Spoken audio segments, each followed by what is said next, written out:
ঢাকায় আন্তর্জাতিক অপরাধ ট্রাইব্যুনাল আইসিটিতে শেখ হাসিনাকে মৃত্যুদণ্ডের রায় ঘোষণার সময় ভারতীয় মূলধারার সংবাদ মাধ্যমে এক অদ্ভুত ঘটনা ঘটে। রায়ের আগের ১২ দিন অর্থাৎ ৭ থেকে ১৭ নভেম্বরের মধ্যে যেন ঠিক একই ধাঁচে ভারতের ৫টি জাতীয় ইংরেজি দৈনিক Indian Express, Hindustan Times, the Times of India, the Hindu, the New Indian Express, NDTV online, শীর্ষ বাংলা দৈনিক আনন্দবাজার পত্রিকা ও Press Trust of India PTI Sheikh হাসিনার দীর্ঘ প্রশ্নোত্তরধর্মী সাক্ষাৎকার ছাপায়। প্রত্যেকেই দাবি করে এটি তাদের এক্সক্লুসিভ সাক্ষাৎকার, যদিও প্রশ্ন ও উত্তরের শব্দচয়ন থেকে বিন্যাস সব প্রায় একই। প্রশ্ন উঠেছে, এটি পরিকল্পিত নাকি কাকতালীয়? সংবাদ মাধ্যমগুলো অবশ্য জানায় হাসিনা তাদের প্রশ্নের লিখিত জবাব পাঠিয়েছেন। একটি পত্রিকা লিখল তিনি নাকি দিল্লির গোপন শেল্টার থেকে যোগাযোগ করেছেন, আর অন্যরা বলল অজ্ঞাত স্থান থেকেই সাক্ষাৎকার দিয়েছেন। নিজেদের গুরুত্ব বোঝাতে সবাই দাবি করল হাসিনা নাকি বাংলাদেশ ছাড়ার পর এটিই প্রথম গণমাধ্যমের সাক্ষাৎকার। সবচেয়ে বিস্ময়কর হল দ্য হিন্দু, হিন্দুস্তান টাইমস ও দ্য নিউ ইন্ডিয়ান এক্সপ্রেস একই দিন অর্থাৎ ৭ই নভেম্বর সাক্ষাৎকারটি ছাপে। ইন্ডিয়ান এক্সপ্রেস ও আনন্দবাজার ছাপে ১৩ই নভেম্বর, তার আগের দিন পিটিআই। এনডিটিভি অনলাইন ও দ্য টাইমস অব ইন্ডিয়া প্রকাশ করে ১৭ই নভেম্বর। অর্থাৎ ভারতের শীর্ষ সংবাদ মাধ্যমে ১২ দিনে ৮টি বড় সাক্ষাৎকার এমন এক ক্ষমতাচ্যুত স্বৈরশাসককে ঘিরে, যিনি ২০২৪ সালের ৫ই আগস্ট বাংলাদেশ ছাড়েন এবং নিজ দেশের মানুষের ক্ষোভ এড়াতে ভারতে লুকিয়ে আছেন। এটি যে পরিকল্পিত ছিল এবং প্রচুর খরচে সাজানো হয়েছিল তা বুঝতে কারো অসুবিধা হওয়ার কথা নয়। আমি বলছি না যে সাক্ষাৎকার নেওয়া সাংবাদিক বা সংবাদ মাধ্যমগুলো ঘুষ নিয়েছে, কিন্তু যে জনসংযোগ লবিং প্রতিষ্ঠান এত নিখুঁতভাবে এই প্রচার অভিযান সাজিয়েছে, বর্ণনা নিয়ন্ত্রণ করেছে, তারা নিশ্চয়ই মোটা অঙ্কের পারিশ্রমিক পেয়েছে। সেটা কার কাছ থেকে তা অনুমান করতে খুব বেশি মাথা খাটানোর দরকার পড়ে না। আমার আপত্তি অন্য জায়গায়। শেখ হাসিনাকে নিজের বক্তব্য রাখার সুযোগ দেয়ায় আমার আপত্তি নেই। তিনি তার বর্তমান অবস্থায় যতটা পেরেছেন বলেছেন। প্রত্যাশিতভাবেই তিনি গণহত্যার দায় এড়িয়ে নিরাপত্তা বাহিনীকে দোষারোপ করেছেন। জুলাই আগস্ট ২০২৪-এর তরুণ নিহতদের দায় নিজের নয় বলে দাবি করেছেন। নোবেলজয়ী ও অন্তর্বর্তীকালীন সরকার প্রধান মোহাম্মদ ইউনূসকে বিদেশি শক্তির সহায়তায় ক্ষমতা দখলের অভিযোগ করেছেন। বলেছেন আগামী বছরে নির্বাচন অর্থহীন, কারণ আওয়ামী লীগ অংশ নিতে পারবে না। বলেছেন তার অনুপস্থিতিতে বাংলাদেশের হিন্দুরা অনাথ।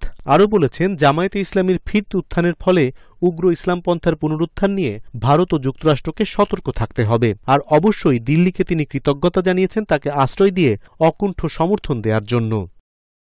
এ পর্যন্ত ঠিক ছিল। সমস্যা হল কেউ তাকে সেই প্রশ্নগুলো করেনি যা একজন সাংবাদিকের অবশ্যই করার কথা, যা করলেই বোঝা যেত এটি সাংবাদিকতা না বিজ্ঞাপনধর্মী প্রচার। যেসব প্রশ্ন ভারতীয় সংবাদ মাধ্যমগুলো অজানা কারণে তাকে করেনি, অথচ যেগুলো করার এক সুবর্ণ সুযোগ ছিল, সেগুলো হল: ১. ২০২৪ সালের ৫ই আগস্ট আপনাকে ভারতে ঢোকার সবুজ সংকেত কে দিয়েছিল? আপনি কি দিল্লিকে এসওএস পাঠিয়েছিলেন, নাকি দিল্লি থেকে আপনাকে আসতে বলা হয়েছিল, নাকি আগেই কোনো সতর্কবার্তা ছিল যাতে দেশে পরিস্থিতি নিয়ন্ত্রণের বাইরে গেলে আপনাকে ভারতে আশ্রয় দেয়া হবে? ২. নরেন্দ্র মোদী, এস জয়শঙ্কর ও অজিত দোভালের সঙ্গে আপনার দেখা হয়েছে কি? তারা আপনাকে কি আশ্বাস দিয়েছেন? ৩. ২০২৪ সালের ৬ই আগস্ট জয়শঙ্কর পার্লামেন্টে বলেন খুব অল্প সময়ের নোটিসে আপনি কিছু সময়ের জন্য ভারতে থাকার অনুমতি চান। অর্থাৎ প্রথমে আপনাকে কেবল অস্থায়ীভাবে থাকতে দেয়া হয়েছিল। সেই কিছু সময় কিভাবে ১৬ মাসে দাঁড়ালো? আপনি কি অন্য দেশে যেতে কোনো অনুমতির অপেক্ষায় আছেন? যুক্তরাজ্যে আশ্রয়ের জন্য আবেদন করেছিলেন এবং তা নাকি প্রত্যাখ্যান হয়েছে। এটি কি সত্যি? ৪. দিল্লি আপনাকে ঠিক কি পরামর্শ দিয়েছিল পরিস্থিতি সামাল দিতে?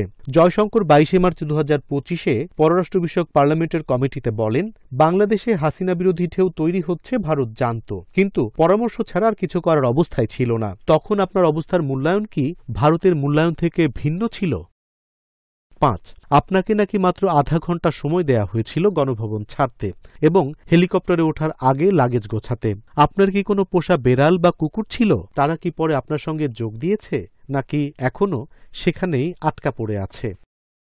৬. ১৯৭৫ সালের পর দিল্লিতে আপনার যে নির্বাসনকাল ছিল তার সঙ্গে বর্তমান নির্বাসনের তুলনা কি? আপনার প্রতিদিনের জীবন কেমন কাটছে? বয়স বিবেচনায় দিল্লির দূষণ ও আপনার হাঁপানির সমস্যা কিভাবে সামলাচ্ছেন? এসব খুবই যৌক্তিক প্রশ্ন। একজন নতুন রিপোর্টারও এমন একটা প্রেক্ষাপটে করত, কারণ শেখ হাসিনার আকস্মিক পালিয়ে যাওয়া, তার অবস্থান নিয়ে রহস্য, ভারতে তার ভবিষ্যৎ অনিশ্চয়তা এসবই বড় রাজনৈতিক প্রশ্ন, যা গণমাধ্যমের পেশাদার অনুসন্ধান দাবি করে। কিন্তু দীর্ঘদিনের পররাষ্ট্র বিষয়ক সাংবাদিকেরা সেগুলো করলেন না, যদিও তারা জানেন আজ শেখ হাসিনা দক্ষিণ এশিয়ার ভূ রাজনীতির এক বড় ঘুঁটি। গেল 12ই নভেম্বর বাংলাদেশে এক প্রকার সাড়া পড়ে যায় এই সাক্ষাৎকারের কারণে। ভারতীয় হাইকমিশনের ডেপুটি হাইকমিশনার পবন বাদেকে তলব করে ঢাকায় বলা হয়, ভারত হাসিনাকে ভারতীয় গণমাধ্যমে কথা বলার সুযোগ করে দিয়েছে, যদিও তিনি বিচার থেকে পলাতক। এর পরিপ্রেক্ষিতে সাবেক সাংবাদিক ও বর্তমান অন্তর্বর্তী সরকারের মুখপাত্র শফিকুল আলম ভারতীয় সাংবাদিকদের বুটলিকার বা পা চাটা বলে মন্তব্য করলে প্রেস ক্লাব অব ইন্ডিয়া ক্ষোভ প্রকাশ করে ক্ষমা চাইতে বলে। বিশিষ্ট নিকারাগুয়ান সাংবাদিক ফ্রান্সিস লে লউস প্রশ্নোত্তর ভিত্তিক সাংবাদিকতার প্রবল সমর্থক। তার মতে, একজন গুরুত্বপূর্ণ ব্যক্তিকে নিয়ে এমন সাক্ষাৎকার তখনই মূল্যবান হয় যখন সাংবাদিক পাঠকের হয়ে সেই প্রশ্নগুলো করেন যা সত্য উদ্ঘাটন করে এবং ভবিষ্যতের দলিল হয়ে উঠতে পারে। ভারতীয় সংবাদ মাধ্যমে প্রকাশিত শেখ হাসিনার সাক্ষাৎকারগুলো এতটাই দুর্বল, তোষামোদে পূর্ণ ও অপর্যাপ্ত যে সেগুলোকে ব্যতিক্রম হিসেবে ভুলে যাওয়াই ভালো।